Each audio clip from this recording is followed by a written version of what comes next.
بسم الله الرحمن الرحيم. يقول إن القرآن كله في التوحيد. أهمية التوحيد، لأن المسلم أحوج من غيره لمعرفة التوحيد من أجل أن يحققه، ومن أجل أن يقوم به، ومن أجل أن يبتعد عما يخل به أو يناقضه من الشركيات والبدع والخرافات. أهمية التوحيد.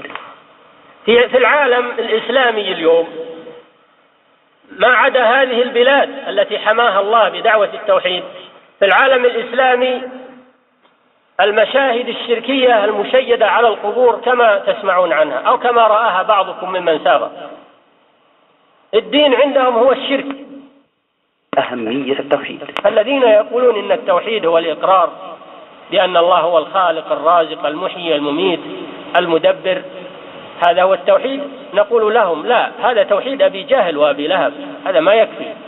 توحيد المسلمين هو إفراد الله تعالى بالعبادة. أهمية التوحيد. توحيد الألوهية هو المناط للسعادة والشقاوة، لا بد من تحقيقه، ولا بد من الدعوة إليه، ولا بد من بيانه للناس. أهمية التوحيد. هذه ملة إبراهيم عليه الصلاة والسلام التي لا ينجو أحد إلا باتباعها، ولا يدخل أحد الجنة إلا باتباعها. أهمية التوحيد. هذا أمر عظيم يا عباد الله، أمر العقيدة وأمر التوحيد. أهمية التوحيد. وكذلك المسلم الموحد الذي لا يصدر منه شرك أيضا يبين له التوحيد الصحيح لئلا يغلط، يبين له التوحيد الصحيح وتشرح له العقيدة وتبين له، خصوصا أولاد المسلمين، خصوصا عوام المسلمين، خصوصا طلبة العلم المبتدئين الذين لم يتمكنوا، يبين لهم معنى التوحيد الصحيح. أهمية التوحيد. لا يدخل الجنة إلا بهذين الشرطين: من أسلم وجهه لله وهو محسن، هذا اللي يدخل الجنة.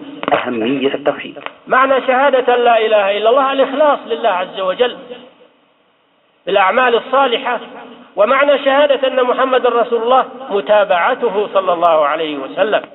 أهمية التوحيد.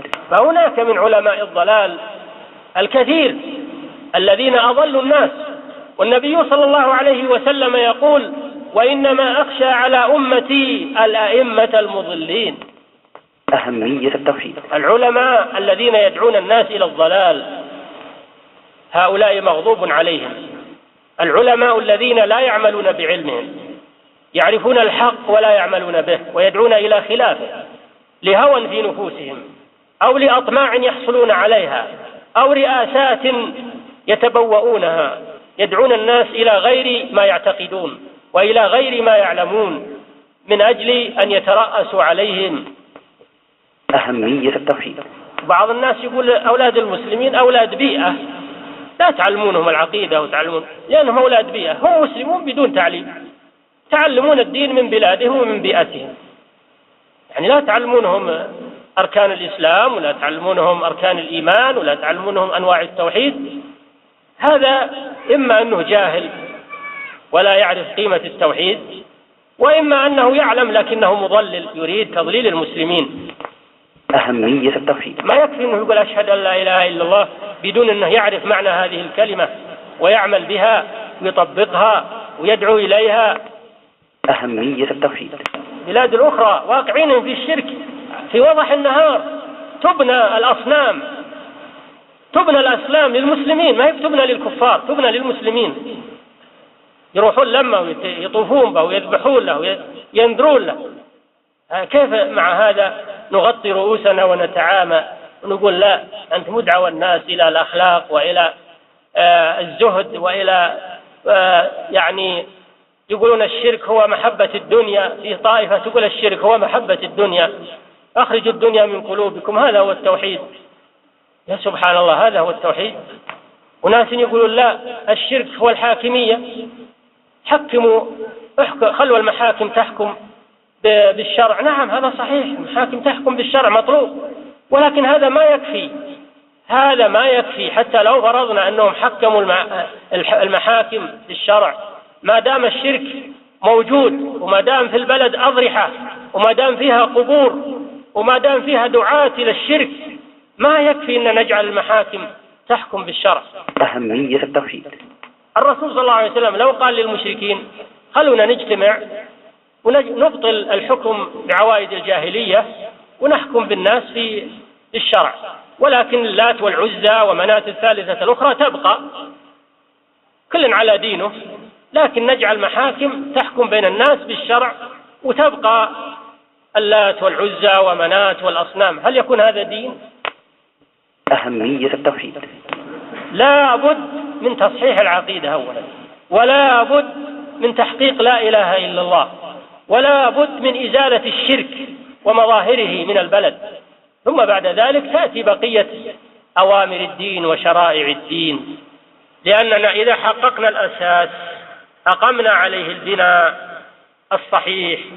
وإلا فرضنا إنك أقمت بناية تتكون من 120 دور، لكن أقمتها على أساس انهار، ماذا يكون مصير هذه العمارة؟ 120 دور على غير أساس تنهار بمن فيها. أفمن أسس بنيانه على تقوى من الله ورضوان خير أم من أسس بنيانه على شفا جرف فانهار به في نار جهنم، والله لا يهدي القوم الظالمين. أهمية التوحيد. لو كان البدن متكامل، أعضاء متكامل وضخم وكبير، لكن ما فيه رأس، ماذا يكون هذا البدن؟ جيفة، هذا جيفة.